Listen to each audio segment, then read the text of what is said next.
Hey guys, welcome to Hive and Harvest. So last week I installed the nuke, which was what came in this gray box here, into my hive. So today I'm going to do a quick hive check and then also install a candy board.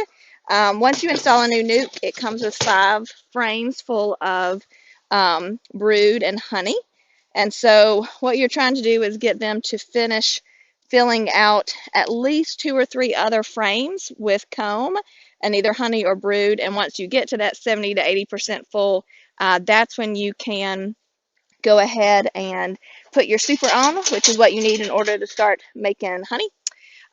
So I'm going to start checking on that. But the thing is that when you have a new colony like this, it can take them a while to get started making new comb. And so one of the things that I like to do is to feed the bees. So what I have is a candy board. It's essentially just a frame that I made out of old wood. I painted the edges. These hives are coated with beeswax, which is why they're not painted. But the frame was just some old wood. So essentially you're just looking for a spacer in order to where to put the food on. A lot of times people will put like a screen on here, which is perfectly fine if you want to do that. That it just has to be a thick screen with big holes so that the bees can get through it. But I just use the queen excluder as my screen, so that way it allows the bees to come through, and that way I don't have to worry about adding anything else to the candy board. Inside the candy board, I'm going to put in some bee fondant and some pollen patties. The pollen patties I just buy online. They're pretty large, so I actually cut them in half. And so I bought 2 pollen patties last year and ended up over time using the 1 pollen patty, and then still have a whole other pollen patty to use for this hive this time. So just going to smoke the bees a little bit, get them ready so that I can start checking in here. My frame should be fairly easy to get out because these, since they're new, they haven't really built up anything on them for you, so you can see there's nothing on these. So I'm just going to pop out a couple of these, give me some room in here to start checking on the bees. So they haven't even started making comb on this one yet.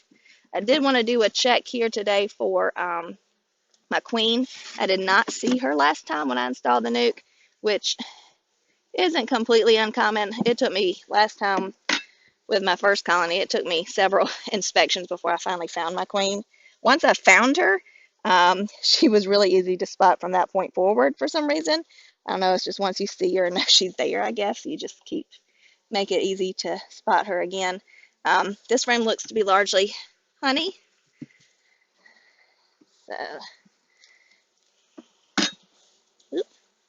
see here. This one's got some capped brood, it looks like.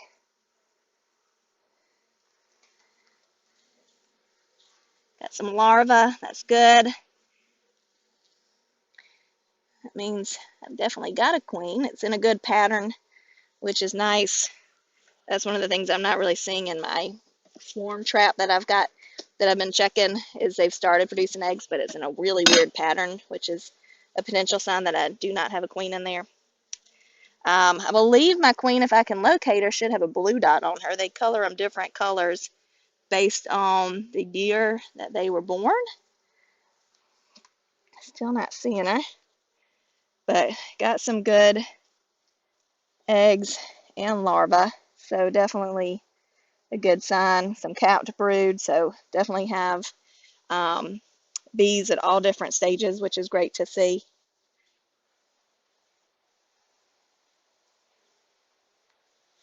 Yeah, still nothing there. All right, let's check the next one.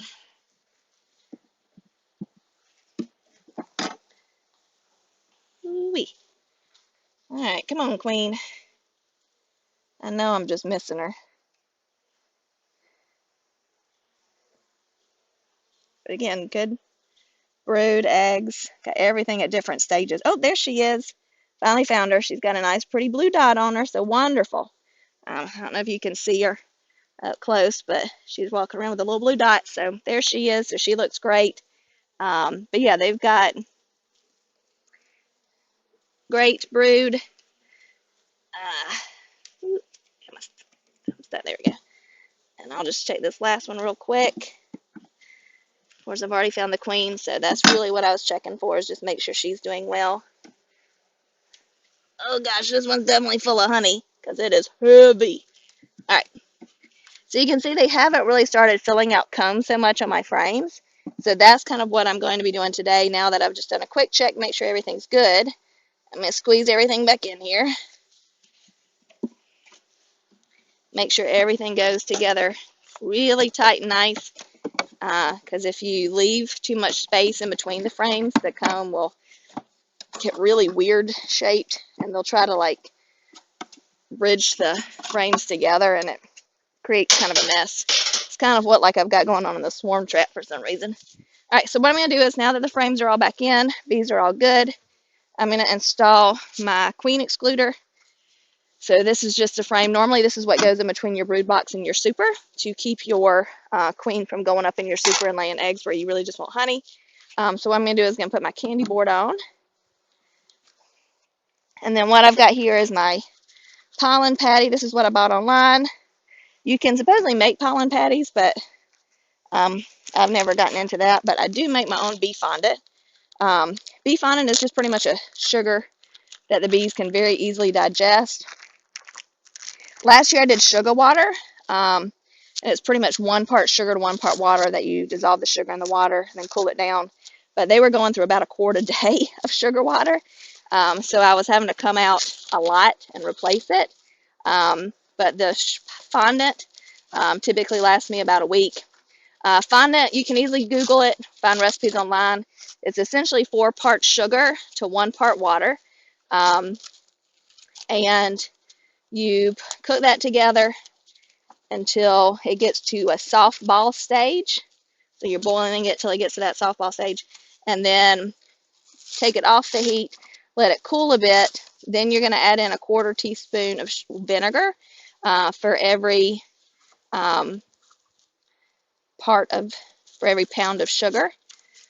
Ooh, this one's gotten a little bit mushy because it was wet. There we go. Once it cools down a little bit, add the vinegar. You can add a couple of drops of essential oil. I do tea tree. And then you put it, I put it in my stand mixer, and you're essentially just whisking it until it gets white and kind of silky looking. It's supposed to be moldable. I always over whip it. It just is what it is. The bees like it just the same either way.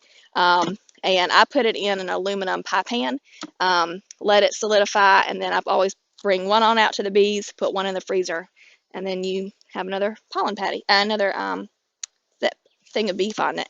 So I do about enough for 2 batches, and then, but you can make as many as you want at a time. Like I said, really easy to find a recipe online for beef on it.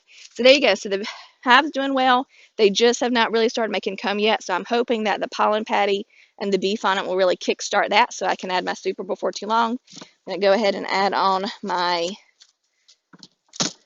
screen once again, just to keep the bees from getting too crazy and trying to make comb where I don't want them to make comb, which is in the roof. Put the roof back on, and we are good to go.